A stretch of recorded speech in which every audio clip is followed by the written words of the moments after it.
അന്തരിച്ച മുതിർന്ന CPIM നേതാവ് MM ലോറൻസിന് ആയിരങ്ങളുടെ അന്ത്യാഞ്ജലി.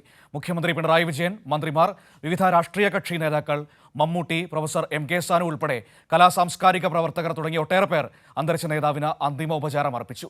വൈകിട്ട് 4 മണിക്ക് മൃതദേഹം മെഡിക്കൽ കോളേജിന് കൈമാറും. രാവിലെ 7:30യോടെ മൃതദേഹം ആശുപത്രിയിൽ നിന്ന് ബന്ധുക്കളും പാർട്ടി നേതാക്കളും ചേർന്ന് ഏറ്റുവാങ്ങി. തുടർന്ന് മൃതദേഹം ഗാന്ധിനഗറിലെ വീട്ടിലെത്തിച്ചു. ബന്ധുക്കളും സുഹൃത്തുക്കളും അടക്കം നിരവധി പേർ MM ലോറൻസിനെ അവസാനമായി ഒരു നോക്ക് കാണാൻ എത്തി. തുടർന്ന് CPIM എറണാകുളം ജില്ലാ കമ്മിറ്റി ഓഫീസായ ലെനിൻ സെന്ററിലേക്ക് പ്രിയ സഖാവിന് അന്ത്യാഭിവാദ്യങ്ങളുമായി മുദ്രാവാക്യം വിളികൾ ഉയർന്നു.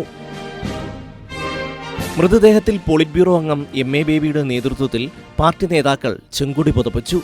പാർട്ടി ജില്ലാ സെക്രട്ടറിയായും ട്രേഡ് യൂണിയൻ നേതാവായും ദീർഘകാലം ലോറൻസിന്റെ പ്രവർത്തന കേന്ദ്രമായിരുന്ന ലെനിൻ സെന്റർ വികാരനിർഭരമായ യാത്രയയപ്പാണ് പ്രിയ സഖാവിന് നൽകിയത്. പിന്നീട് പൊതുദർശനത്തിനായി ടൗൺഹാളിലെത്തിച്ചപ്പോൾ 100 കണക്കിന് ആളുകൾ പ്രിയ നേതാവിനെ കാണാൻ കാത്തുനിന്നു. മുഖ്യമന്ത്രി പിണറായി വിജയൻ ടൗൺഹാളിലെത്തി MM ലോറൻസിന് അന്തിമോപചാരം അർപ്പിച്ചു. ഏറെ നേരം പാർട്ടി നേതാക്കളോടും ലോറൻസിന്റെ കുടുംബാംഗങ്ങൾക്കൊപ്പവും ചെലവഴിച്ച ശേഷമാണ് മുഖ്യമന്ത്രി മടങ്ങിയത്. നടൻ മമ്മൂട്ടി, പ്രൊഫസർ MK സാനു തുടങ്ങി കലാസാംസ്കാരിക മേഖലയിലെ പ്രമുഖർ അന്ത്യാഞ്ജലി അർപ്പിച്ചു. മന്ത്രിമാർ, വിവിധ കക്ഷി നേതാക്കൾ, സാമുദായിക നേതാക്കൾ ഉൾപ്പെടെ സമൂഹത്തിന്റെ വിവിധ മേഖലയിലുള്ളവർ ആദരാഞ്ജലി അർപ്പിക്കാൻ എത്തി.